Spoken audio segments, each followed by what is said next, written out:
Hoje temos mais um dia de Copa do Mundo 2026, com direito a jogo de México versus Equador na Copa que está sendo sediada no México, Estados Unidos e Canadá. Então nada melhor do que trazer justamente esse filme, que é um filme lançado pela Netflix chamado México 86, que trata de quando o México foi o país sede das Copas pela segunda vez, lá em 1986, numa trama, que ela é uma trama de politicagem suja, muito marcada por polêmicas, tragédias e por uma virada de chave que eu diria que mudou a forma como a seleção ela age. Aliás, a seleção do México, né? E a própria nação do México, próprio povo mexicano, que é um povo que empolga com o futebol, um povo que gosta de futebol, que gosta de Copa do Mundo. Não é à toa que a gente vê eles comemorando. Então, assim, se hoje esse povo ele é tão focado, realmente investido em futebol, até de uma forma muito parecida com os brasileiros, talvez a origem disso esteja nessa história de México 86, que é uma história que ela fala ali de uma questão muito importante, que foi quando o México ele foi sede da Copa pela segunda vez, o que foi algo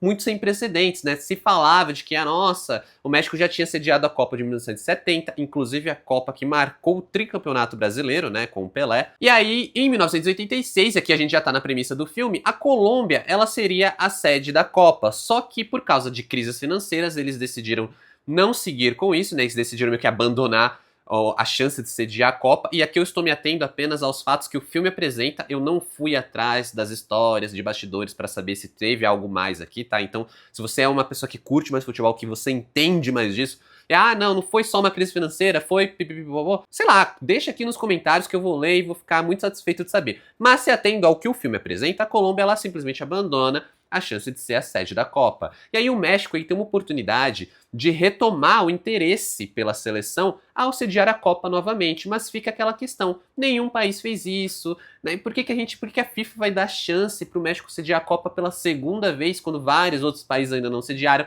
Ainda mais que o ânimo pro futebol já deu uma decaída. O Gabriel Ripstein, que é o diretor de México 86, ele é muito feliz ao apoiar essa narrativa em cima de uma questão iconográfica do futebol, né? Então é um filme que ele abre ali com imagens de arquivo, mostra Maradona ganhando ali, né, junto com a Argentina na Copa de 1986. A gente tem, por exemplo, o Pelé, que é um símbolo muito forte ali da questão, até da politicagem mesmo que acontece nos bastidores, né? O personagem ele é vivido por um ator ali, ele entra como um desses ícones que existem ali na FIFA e que, por exemplo, a opinião dele pode influenciar para onde vai a Copa, se vai para os Estados Unidos, se vai para o México. E eu acho que acerta muito justamente porque fala desse sentimento que existe com o futebol, né? A importância que o futebol tem para uma nação, uma questão assim de esporte, uma questão de acreditar. Tudo isso vai se envolvendo muito bem e sendo construído meio que colocado em cima de um protagonista muito ambíguo, que é o Martin de la Torre, interpretado pelo Diego Luna, que é um ator que eu não sou tão fã, mas eu confesso que o trabalho dele aqui não chegou a me incomodar. Acho que dos filmes que eu assisti dele foi o que menos me incomodou. Acho que ele tá pleno ali no papel, tá ok no papel. E que funciona muito porque é um personagem que ele é um personagem muito condenável em várias questões, em vários aspectos, como os aspectos pessoais da vida dele. A gente vê que ele é meio que um mentiroso compulsivo, né? Então, assim, na vida dele, a forma como ele lida com a esposa, com a namorada, porque sim, ele tem esposa e namorado, que já é um ótimo indício de caráter desse personagem, mas a forma como ele faz ali pra escalar a hierarquia no trabalho, pra conseguir abrir as portas que ele precisa abrir, até pra conseguir trazer a Copa pro México em 1986, né? Tudo isso é sempre de uma forma que, por um lado, é muito condenável, por outro, você olha e fala assim, pera, esse cara ele meio que tem razão em muita coisa que ele fala, em muita coisa que ele faz. Eu acho que a gente tem uma cena que é muito interessante, eu acho que ela é muito a síntese de tudo isso que eu tô falando, que é justamente quando eles estão num bar, assim, ele tá num bar que ele sempre vai, e a seleção mexicana está jogando. E aí é como que o jogo tá no intervalo e uma pessoa fala assim, muda pra novela. E eles mudam, e ele fica assim, cara, não, calma aí. Seleção está jogando. Você já parou pra pensar nisso? Já parou pra pensar que, sei lá, o Brasil tá jogando, a seleção brasileira tá jogando, tá todo mundo vendo num bar, no intervalo alguém fala assim, não, muda pra novela.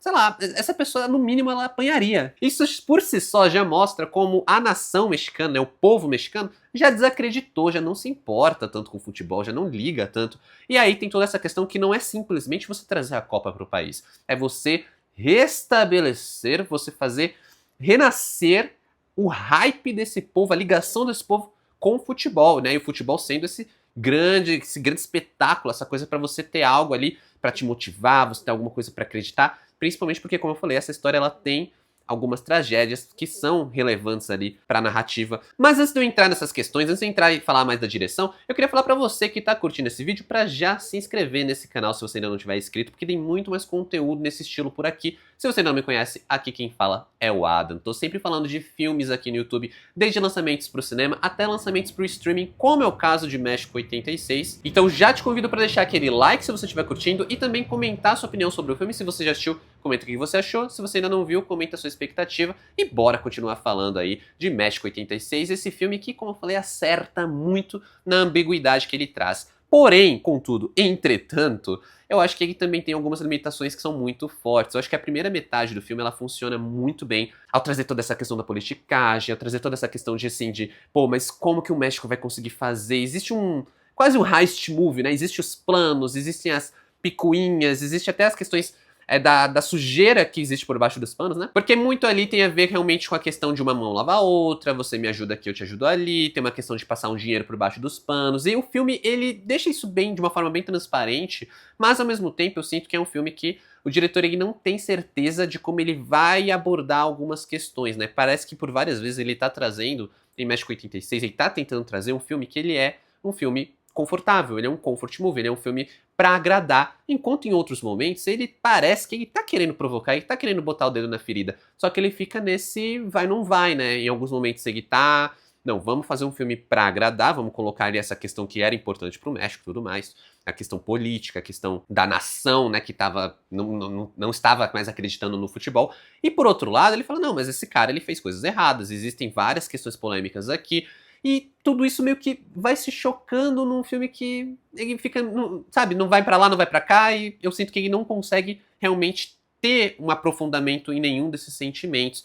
E eu acho que muito disso afeta justamente a segunda metade do filme, né? Enquanto a primeira metade eu acho que ela funciona muito bem, até em ritmo, a segunda metade, que é um pouco mais dramática, parece que precisa dar uma desacelerada, o filme peca bastante. Tem toda uma questão que eu acho que é importante citar aqui, que eles colocam no filme como a questão do terremoto, né? Que é uma questão que eu não sabia, até 9 meses antes dos Jogos da Copa, quando a Copa já estava confirmada no México, houve um terremoto, teve várias vítimas, isso abalou muito os ânimos, né, dos mexicanos, e até entra essa questão, por exemplo, como eu falei, da questão da ambiguidade, de assim, e a FIFA agora? A FIFA vai tirar a Copa, o que também seria uma outra tragédia para os mexicanos, ou não, a FIFA tem que manter, porque eles querem, eles estão fazendo por onde, isso vai dar algo para os mexicanos acreditarem, dar aquele sentimento que eles podem vencer, sabe? Você ter levantar a moral do povo. Então, essa é uma questão que eu acho que é muito interessante e ela fica jogada embaixo de uma direção que eu sinto que é muito protocolar, que é muito perdida nessa hora de não sabe se vai e agrada, não sabe se vai lá e provoca.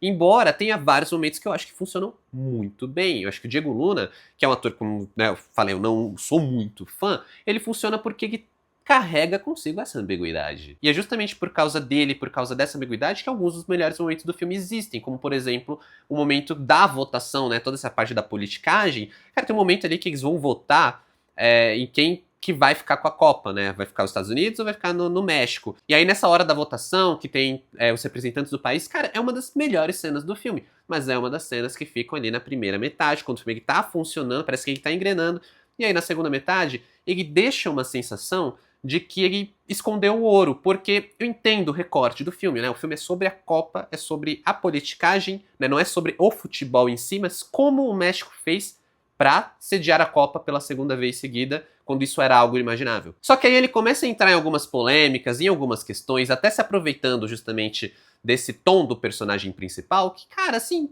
pô, parece que a melhor coisa do filme tá depois do filme, né? Tá ali depois que a história acaba. Isso faz com que a gente até perca um pouco do gosto que estava sendo construído pelo protagonista, né? Eu sinto que o diretor aqui, ele bebe muito da fonte do Scorsese em O Lobo de Wall Street, e eu sei que volta e meia eu falo isso de algum filme, eu falei isso do Rei da Internet, mas é porque eu sinto que depois que o Scorsese fez O Lobo de Wall Street, toda vez que a gente tem uma história que envolva algum crime, envolva alguma polêmica, e que tem um personagem de moral questionável, eles usam Lobo de Wall Street como uma referência. Eu acho que é bem-vindo, né? Inclusive gera uns momentos também muito bons do filme, onde o diretor ele demonstra uma sutileza muito bem-vinda na direção, por exemplo, trazendo o protagonista falando ali com o cara no bar, e aí com uma desviada de olhar e uma mudança leve no ângulo de câmera, ele passa a conversar com o espectador, justamente evidenciando o impacto do que ele fez, né? Porque beleza, que o que ele fez pode não ser perfeito, pode ser um tanto condenável, mas teve um impacto positivo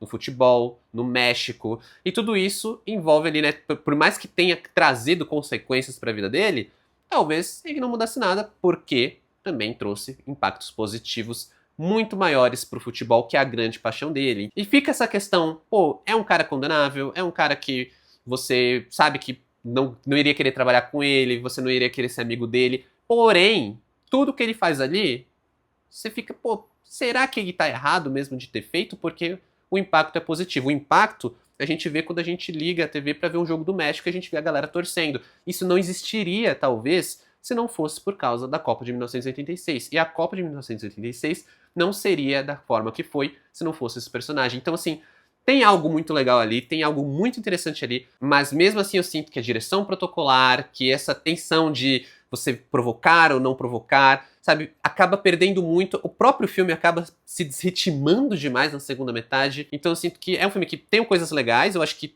ele traz ali um teor de curiosidade muito interessante, apesar de que não é nada que, sei lá, um vídeo no YouTube de uns 20 minutos não fosse saciar essa curiosidade, mas é um filme legal, tem coisas muito boas, mas ele ainda peca bastante, fica muito limitado, sinto que poderia ser bem melhor. Então, para México 86, nota 5. Esse é mais um vídeo que é especial da Copa do Mundo, só que eu falei, cara, assim, não tem como não falar disso, é uma Copa que está sendo sediada no México, estamos aí em dia de jogo no México, todo dia que tem um jogo, eu escolho um jogo para trazer algum vídeo relacionado a um dos países que joga, né? Então só nessa fase mata-mata eu já falei de um filme que é uma boa porta de entrada pro cinema canadense, falei do filme do Pelé, sabe, o tão icônico e lembrado filme do Pelé. E se você gostou desse vídeo, já aproveita para ver um desses dois se você ainda não viu. Como sempre, muito obrigado por assistir esse vídeo até aqui. Valeu, falou e bora pra Copa!